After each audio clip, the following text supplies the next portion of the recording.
The air crackled with anticipation. America held its breath. Then, the news broke. Donald J. Trump, against all odds, had won a second term as President of the United States. It was a victory for the ages, a repudiation of the establishment, and a testament to the enduring power of the American spirit. This was not just a win, it was a landslide.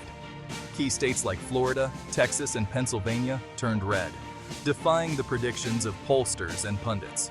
The silent majority, once again, had spoken, and their message was clear. They wanted 4 more years of Donald Trump.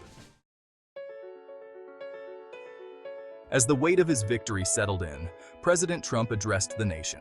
He spoke of the challenges ahead, the divisions that plagued the country. But he also spoke of hope. He called for unity, for Americans to come together and heal the wounds of a bitter campaign.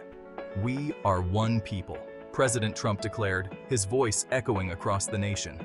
"We are one America, and it is time for us to start acting like it."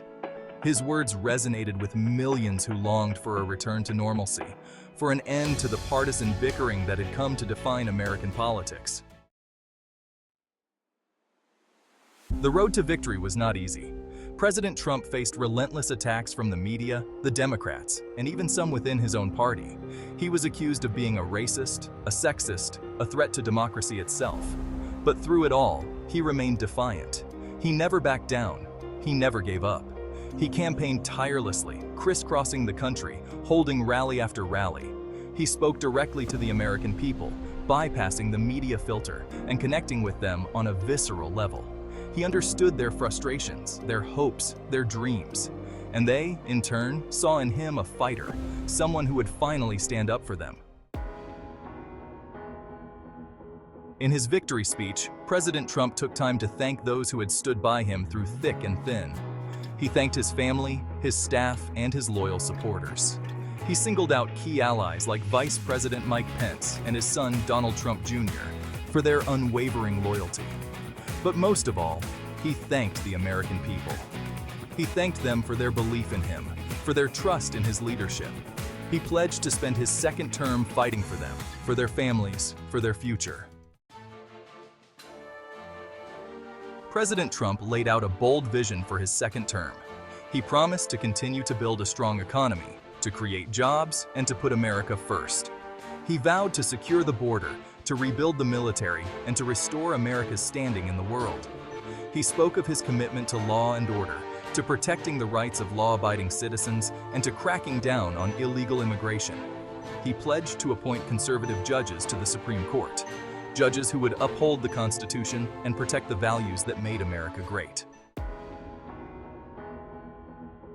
President Trump's message of unity resonated deeply with the American people. They were tired of the division, the anger, the hatred that had poisoned the country. They yearned for a return to civility, to a time when Americans, regardless of their political beliefs, could come together and solve problems. He called on all Americans to put aside their differences and work together to build a better future for their children and grandchildren. He reminded them that they were all Americans, united by a common destiny. As President Trump concluded his speech, a sense of optimism filled the air. He had promised to make America great again, and he was delivering on that promise. The economy was booming, the military was stronger than ever, and America was once again respected on the world stage. But more importantly, he had given Americans something they had been missing for far too long: hope. Hope for a brighter future.